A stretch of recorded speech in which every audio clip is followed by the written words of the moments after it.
ಮೊನ್ನೆ ನಡೆದಂಥ ಬಿಜಾಪುರದ ಪ್ರತಿಷ್ಠಿತ ಗಣಪತಿ ಸರ್ಕಲ್ನಲ್ಲಿ ಒಂದು ರಾತ್ರಿ ಕಿಡಿಗೇಡಿಗಳು ಅಹಿತಕರ ಘಟನೆಯನ್ನು ಕಲ್ಲು ಒಗೆದು ಗ್ಲಾಸ್ ಹೊಡೆಯುವಂಥ ಮತ್ತು ಮೂರ್ತಿಯನ್ನು ಭಗ್ನ ಮಾಡುವಂಥ ಪ್ರಯತ್ನ ಮಾಡಿದ್ರು. ಬಿಜಾಪುರ ನಗರದಲ್ಲಿ ಬಹುತೇಕ ಇಂಥ ಘಟನೆಗಳು ಭಾಳ ದಿವಸ ಇರಲಿಲ್ಲ. ಪದೇ ಪದೇ ಅದು ಮರುಕಳಿಸುವಂಥ ಒಂದು ಆಗ್ತದೆ. ಯಾತಕ್ಕಾಗಿ ನಡೀತು, ಯಾರು ಇವ್ರು ಹಿಂದಿದ್ದಾರೆ ಅನ್ನುವಂಥದ್ದು ಪೊಲೀಸರು ಕಂಡುಹಿಡಿಬೇಕು. ಬರೀ ಆರೋಪಿ ಬಂಧಿಸಿದ್ರೆ ಈ ಕೆಲಸ ಮುಗಿಲಿಲ್ಲ.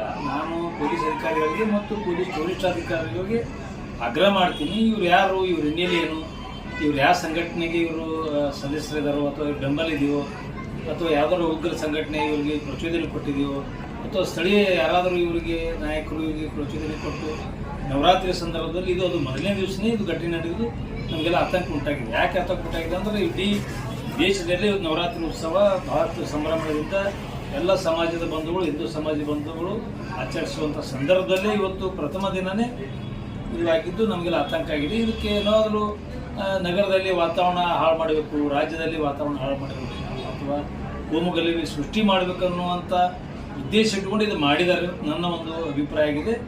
ಅದಕ್ಕೆ ಇವ್ರ ಹಿನ್ನೆಲೆ ಮತ್ತು ಇವ್ರು ಯಾರು ಬೆಂಬಲ ಕೊಟ್ಟಿದ್ದಾರೆ ಅಥವಾ ಇವ್ರು ಯಾರೋ ಒಂದು ಧೈರ್ಯ ಮೇಲೆ ಮಾಡಿದ್ದಾರೆ, ಯಾಕಂದರೆ ಇವ್ರು ಸ್ವಂತ ಮಾಡಿದ್ದಾರೆ ನನಗೆ ಅನಿಸೋದು. ಇವ್ರಿಗೆ ಯಾರೋ ಒಬ್ಬರು ಪ್ರಚೋದನೆ ಮಾಡಿದ್ದಾರೆ ಅಥವಾ ಇವ್ರು ಯಾವುದೋ ಒಂದು ಕೋಮು ಸವಾರಿ ಹಾಳು ಮಾಡುವಂಥ ವ್ಯಕ್ತಿಗಳು ಇವರಿಗೆ ಪ್ರಚೋದನೆ ಸಪೋರ್ಟ್ ಕೊಟ್ಟಿದ್ದಾರೆ ಅಥವಾ ಇವರಿಗೆ ಯಾವುದಾದ್ರೂ ಒಂದು ಭಯೋತ್ಪಾದನೆ ಅಥವಾ ದೇಶ ವಿರೋಧಿ ಚಟುವಟಿಕೆ ಮಾಡುವಂಥ ಒಂದು ಸಂಘಟನೆ ಸದಸ್ಯರು ಇರ್ಬೋದು ಅಥವಾ ಅವರು ಪ್ರಚೋದನೆ ಮಾಡಬೇಕು ಅನ್ನುವಂಥ ಒಂದು ಸಂಶಯದ ಸಮಗ್ರವಾಗಿ ಕಂಡುಹಿಡಬೇಕು. ಮೊನ್ನೆ ಗಣಪತಿ ಉತ್ಸವದಲ್ಲಿ ಕೂಡ ಸಣ್ಣ ಪ್ರಮಾಣದ ಅದು ಒಂದು ಕಲ್ಲು ಬೀಳುವಂಥ ಒಂದು ಘಟನೆ ಆಗಿದೆ. ಅದು ಎಲ್ಲರೂ ಕೂಡ ಮುಚ್ಚಾಕಿದ್ರೆ ನಾನು ಕೂಡ ಹೋಗ್ತಿದ್ದು ಸುಮ್ಮನೆ ಇದೆ. ಯಾಕಂದ್ರೆ ದೊಡ್ಡ ಪ್ರಮಾಣ ರಾತ್ರಿ ಲಕ್ಷಾಂತರ ಜನ ಸೇರಿದ್ರು, ಮೆರವಣಿಗೆ ನಡೆದಿತ್ತು. ಅದು ಬೇಡ, ಇದು ಸುದ್ದಿ ಮಾಡೋದು ಬೇಡ ಅನ್ನೋಂತಿದೆ.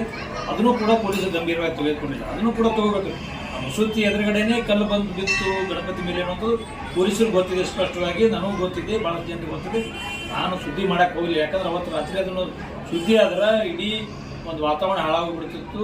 ಕೋಮು ಸೌಹಾರ್ದತೆ ಅನ್ನೋದಕ್ಕಿಂತ ಒಂದು ಶಾಂತಿ ಸಂಪೂರ್ಣವಾಗಿ ಮೆರವಣಿಗೆ ಒಳಗೆ ಸೇರಿದ ಎಲ್ಲ ಯುವಕರು ಪ್ರಚೋದನೆ ಒಳಗಪಡ್ತಿದ್ರು. ಆ ಒಂದು ಹಿನ್ನೆಲೆಯಲ್ಲಿ ನಾನು ಅಲ್ಲ, ಅಧಿಕಾರಿಗಳು ಗೊತ್ತಿದೆ, ಎಲ್ಲರೂ ಕೂಡ ಅದನ್ನು ಅಲ್ಲಿಗೆ ನಾವು ಬಿಟ್ಟಿವಿ. ಅದು ಆದಾಗಲೇ ಸೀರಿಯಸ್ ತೊಗೊಂಡಿದ್ರು ಆಗ್ತಿರ್ಲಿಲ್ಲ. ಅದಕ್ಕೆ ಗಂಭೀರವಾಗಿ ಪೊಲೀಸ್ ಅಧಿಕಾರಿಗಳು ಇದನ್ನು ತೆಗೆದುಕೊಳ್ಬೇಕು, ಇದನ್ನು ಹಿನ್ನೆಲೆ ಇರಬೇಕು, ಮುಂದೆ ಈ ರೀತಿ ಘಟನೆ ಆಗಲಾರ್ದಂಗೆ. ಯಾಕಂದ್ರೆ ಇದು ಒಂದೇನೋ ಯಾವುದೇ ಭಯ ಎಲ್ಲರೂ ಮಾಡಿದ್ದಾರೆ. ಇವತ್ತು ಅಂತ ಒಂದು ದೊಡ್ಡ ಸರ್ಕಲ್ನಲ್ಲಿ ಮಧ್ಯರಾತ್ರಿ 4 ಜನ ಸೇರ್ಕೊಂಡು ಕಲ್ಲು ಒಯ್ತಾರೆ ಅಂದ್ರೆ ಅವ್ರಿಗೆ ಏನು ಧೈರ್ಯ ಇರ್ಬೋದು, ಯಾವ ಉದ್ದೇಶಕ್ಕಾಗಿ ಮಾಡೋದು, ಇದೇನು ವೈಯಕ್ತಿಕ ಪರಸ್ಪರ ಗಲಾಟೆ ಅಲ್ಲ. ಯಾರು ಪರಸ್ಪರ ಗಲಾಟೆ ಅಂದ್ರೂ ತಪ್ಪಿದೆ. ಹೇಳ್ತಾರೆ ನೇರವಾಗಿ ಕಲ್ಲೇ ಎಸೆದಿದ್ದಾರೆ. ವಿಡಿಯೋ ಮತ್ತು ನಮ್ಮ ಸರ್ ಪೊಲೀಸರ ಪ್ರಕಾರ ಅವ್ರು ಮದ್ಯಪಾನ ಮಾಡಿದ್ರು ಅಂತ ಹೇಳಿ ಶೂಟಿಂಗ್ಸ್ ಇದೆ. ಪೊಲೀಸರು ಮದ್ಯಪಾನ ಮಾಡಿದ್ರು ಅಂತ ಹೇಳ್ತಾರೆ ಸರ್. ಮದ್ಯಪಾನ ಮಾಡಿದ್ರೆ ಅವ್ರ ಮನೆಗೆ ಕಲ್ಲು ಹೋಗ್ಕೊಳ್ಳಿ.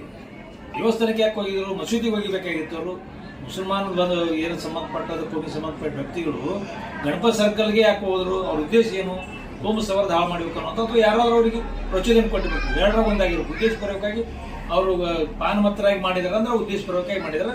ಈ ಬರೀ ಅವ್ರಿಗೆ ಬಂಧಿಸಿದ ಶಿಕ್ಷೆ ಕೊಟ್ಟರಲ್ಲ, ಹಿನ್ನೆಲೆ ಇರಬೇಕು. ಮನೆ ಗಣಪತಿಯಲ್ಲಿ ಅಕಸ್ಮಾತ್ ಸುದ್ದಿ ಆಗಿದ್ದಾರೆ ಏನಾಗ್ತೀನೋ ಅಂತ ಪೊಲೀಸರು ಅದನ್ನು ಗಮನಿಸ್ಬೇಕಲ್ಲ. ಅಕಸ್ಮಾತ್ ಎಲ್ಲ ಕಡೆ ಕಲ್ಲು ಬಿತ್ತು ಸುದ್ದಿ ಹೋಗಿತ್ತಂದ್ರೆ ಈ ಒಂದು ಸಾವಿರಾರು ಸಂಖ್ಯೆಯಲ್ಲಿ ಯುವಕರಿದ್ದು 40-50 ಸಾವಿರ ಸಂಖ್ಯೆಯಲ್ಲಿದ್ದು 40,000 ಗಟ್ಟಲೆ ಪ್ರೇಕ್ಷಕರು ಬೇರೆ ಬೇರೆ ಜಿಲ್ಲೆ ನೋಡಕ್ಕೆ ಬಂದಿರು. ಏನಾಗ್ತಿತ್ತು ಅಂದ್ರೆ ಅಲ್ಲಿಂದೇ ಪ್ರಾರಂಭ ಆಗಿದ್ದವು.